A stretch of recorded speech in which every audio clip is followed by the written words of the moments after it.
ప్రధానంగా ఈరోజు కూటమి ప్రభుత్వంలో ఉన్న చంద్రబాబు నాయుడు గారు, అదేవిధంగా పవన్ కళ్యాణ్ గారు జస్ట్ 1.5 year బ్యాక్ ఏం చెప్పారు, ఇప్పుడు ఏం సోషల్ మీడియాలో అందరు కూడా ఒక జోకర్లా తయారు. మొత్తం కూడా వీళ్ళు ఇంతకుముందు ఏం మాట్లాడారు, ఇప్పుడు ఏం పెట్టారు అన్నది మొత్తం ఆంధ్ర రాష్ట్ర ప్రజలందరూ కూడా చూస్తున్నారు. కాబట్టి ఒక నిబద్ధత లేని రాజకీయ నాయకులు, ఒక క్యారెక్టర్ లేదు. మీరు 27th January 2021లో ఉన్న ఒక డెసిషన్ క్యాబినెట్ సబ్ కమిటీ తీసుకున్న నిర్ణయాన్ని పక్కన పెట్టకుండా ఎన్ని నాటకాలు ఏంటంటే ఇవన్నీ కూడా తప్పుదోవ పెట్టించే నాటకాలని వ్యతిరేకిస్తూ ఈరోజు ఈ ప్రదర్శన చేస్తున్నాం. ఇది రాష్ట్ర వ్యాప్తంగా జరిగే పరిస్థితి ఉంది కాబట్టి మీ ద్వారా వాళ్ళందరికీ హెచ్చరిస్తారు, నిబద్ధత కలిగి ఉండాలి. రాజకీయ జోకర్లా కాదు, యూ బికేమ్ ఏ జోకర్స్. ఎందుకంటే ఇలా పెడతాం, సోషల్ మీడియాలో పెడితే మీ క్యారెక్టర్ ఎక్స్పోజ్ అయిపోతుంది టోటల్గా. కాబట్టి ఇప్పటికైనా నిబద్ధత కలిగి ఒక ఆంధ్రుడిగా తెలుగు ఫీలింగ్ తోటైనా సరే మీరు కాపాడండి అయ్యా బాబు. రాష్ట్రంలో ఉన్నటువంటి తెలుగుదేశం, జనసేన పార్టీలు స్పష్టంగా ఈ పోరాటంలో పాల్గొన్నారు. మేము ప్రభుత్వ రంగంలో దీన్ని కాపాడుతూ ఉన్నారు, గన్లు ఇస్తూ ఉన్నారు, శైలిలో విలీనం చేస్తూ ఉన్నారు అనమాట.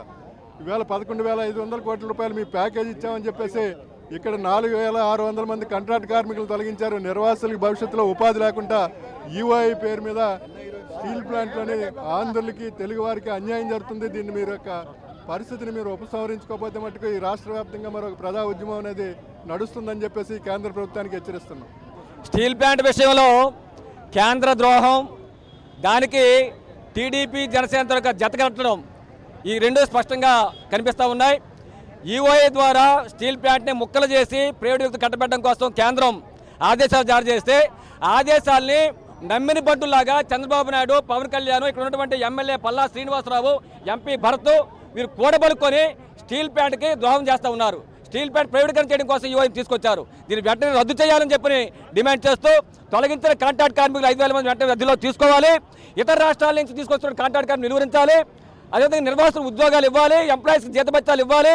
స్టీల్ ప్లాంట్ శిబిరం నడిపించుకునే విధంగా పోలీస్ పర్మిషన్ ఇవ్వాలని డిమాండ్ చేస్తూ జేఏసీ ఆధ్వర్యంలో ఈరోజు మేము కలెక్టరేట్ కార్యక్రమం నిర్వహిస్తున్నాం.